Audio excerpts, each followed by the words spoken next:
మరి ఆ రకంగా కాపులను దూరం చేయలేని పరిస్థితి. పోనీ దళితుల్ని చీల్చుదామని ప్రయత్నం చేశాడు. మందాకృష్ణ మాదిగ గారిని తీసుకొచ్చి స్టేట్మెంట్లు ఇప్పించిన, సభలు పెట్టించిన, ఎంఆర్పిఎస్ అనేటువంటి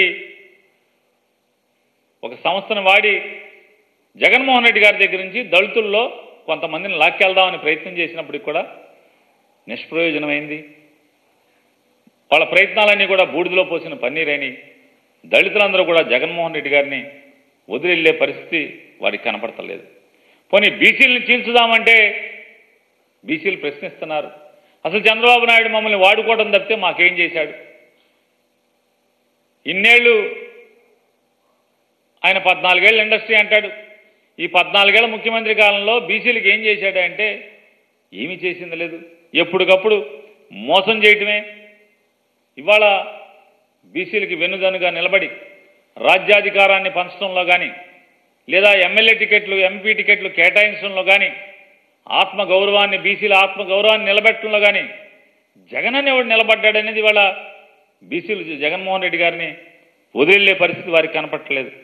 మహిళలను చీల్చుదామంటే మహిళల సాధికారిత, ఆడవాళ్ళని మోసం చేసినోడు ఈరోజు ఏ రోజన్నా సుఖశాంతులతో ఉన్నట్టు మనం చూసామా చరిత్రలో?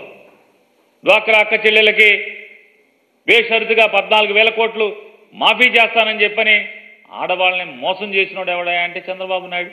అంతమంది ఉసురు తగిలినాడు మళ్ళీ బాగుపడతాక అవకాశం ఉంటుందా? ప్రతి ఆడపిల్లకి అంటే ప్రతి మహిళకి సెల్ ఫోన్ కొనిస్తా అన్నావు. పుట్టిన ఇంట్లో పుట్టినటువంటి ప్రతి ఆడబిడ్డకి 25,000 రూపాయలు ఫిక్స్డ్ డిపాజిట్ చేస్తున్నావు.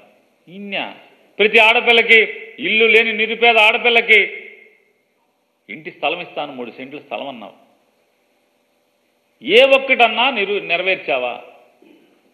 మహిళలు చీకొట్టిన పరిస్థితి. ఇవాళ చంద్రబాబు నాయుడు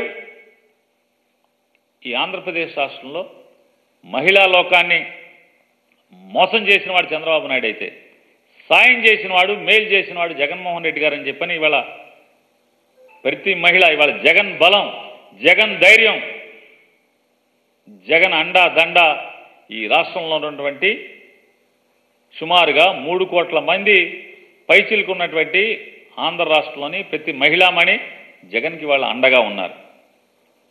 చూస్తే అది ఏమి ఆ రకంగా కూడా జగన్ ఆడవాళ్ళ నుంచి దూరం చేయలేని పరిస్థితి, మహిళా బలాన్ని తగ్గించలేని పరిస్థితి. ఇదే అయితే ఏదో రకంగా బురదేద్దాం. కోవిడ్ మొత్తం జనాల్ని పట్టించుకోలేదు. కోవిడ్లో అసలు ఈ రాష్ట్రంలో ప్రజల్ని ప్రభుత్వం అసలు కనీసం కన్నెత్తి చూడలేదని చెప్పి ప్రచారం చేద్దామా అంటే కోవిడ్లో భారతదేశంలో అత్యధికంగా వాలంటీర్ల వ్యవస్థ ద్వారా ప్రతి వాలంటీర్, నిజంగా వాలంటీర్లకు కానీ, ఏఎన్ఎంలకు కానీ, సచివాలయ సిబ్బందికి కానీ చేతులెత్తి మొక్కాలి. ఎవరికైనా సరే వయసు చిన్నవాళ్ళైనా వాళ్ళందరికీ పాదాభివందనం చేయాలి. రాష్ట్రంలో ఉన్నటువంటి ప్రతి ఒక్కరూ మనం